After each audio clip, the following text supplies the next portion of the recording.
Hello everyone, this is Erik, the Asian movie enthusiast, and this is my review of No Other Choice, a Korean movie from 2025 that was directed by Park Chan-wook. It stars Byung-hun and Ye-jin, and this one's been making some waves on the festival circuit. Now the following plot synopsis was taken from the website Ion Cinema. After serving 25 years at Solar Paper, Yoo-man-soo, played by Byung-hun, is laid off when his company is bought out by an American corporation. His supportive wife Miri, played by Ye-jin, steps away from being a housewife to take work as a dental hygienist, though her handsome boss is cause for alarm, it seems.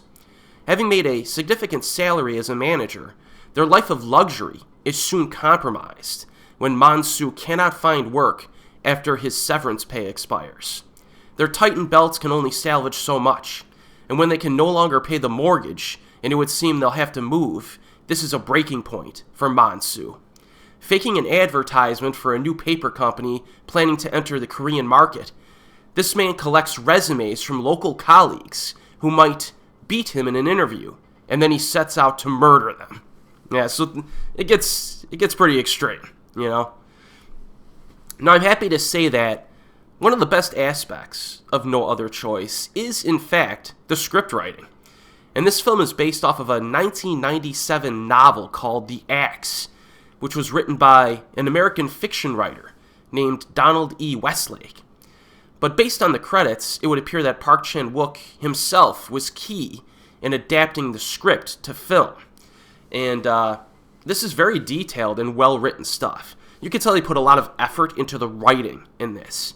You know, certain ideas or references appear multiple times and are kind of mirrored and revisited and developed over the course of the film, allowing it to kind of come full circle by the end. The social commentary here is pretty strong, but it's subtle enough to avoid the feeling of getting hit over the head.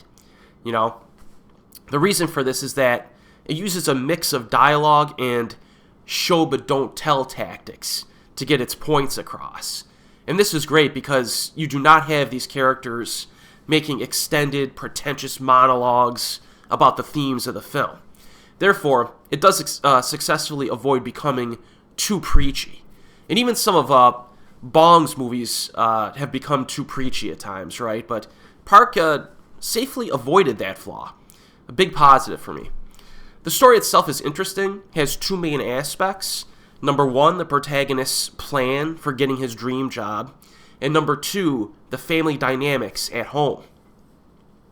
The main character is, not necessarily thrown into a situation that spirals completely out of control, which is something you would typically see in a film like this. On the contrary, he does a pretty good job of keeping his plan kind of on track, despite some setbacks, as well as the fact that he's just a normal, everyday salaryman, trying to do some pretty crazy stuff and cover up his crimes.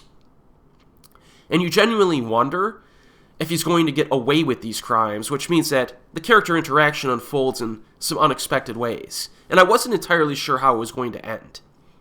Also, the sub-theme of paper manufacturing is kind of neat. A lot of the characters in this are really, passionate about paper manufacturing, which I found to be kind of interesting.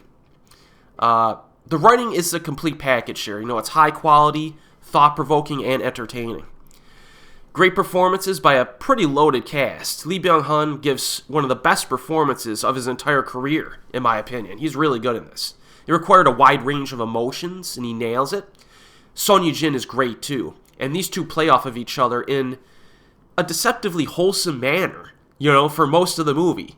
This movie's, for some reason, it felt, at least the marriage in this movie felt more wholesome than a typical Park movie, if you get my drift. Their relationship has some nuance, and it's pretty interesting. Now, Lee Sung-min has a supporting role. He's probably the third most important character here, and he plays one of Lee's industry competitors. But all of the supporting actors are impressive in this, and there's some recognizable faces. Everyone brings an energy to their performance, and that really helps. And then on top of all this, No Other Choice is probably the most visually engaging movie from Park Chan-wook in about 20 years, I would say, since maybe I'm a Cyborg, but that's okay. And not as outlandish as that movie, but there are tons of neat camera shots, lots of movement, cool framing of shots, and the editing is very creative too, like scene transitions that reminded me of Sympathy for Lady Vengeance as an example. And as much as I enjoyed The Handmaiden and Decision to Leave, I think No Other Choice is a step above those films. So Park is kind of really back on his game with this. So I strongly recommend this one. I think it came out with some hype, and I think it justifies the hype. It's a really good movie. Currently playing in select cinemas in the United States. I can only assume that it will get a streaming or a Blu-ray release at some point in the near future. So, a must-watch, I would say. And as always, folks, I'll see you next time.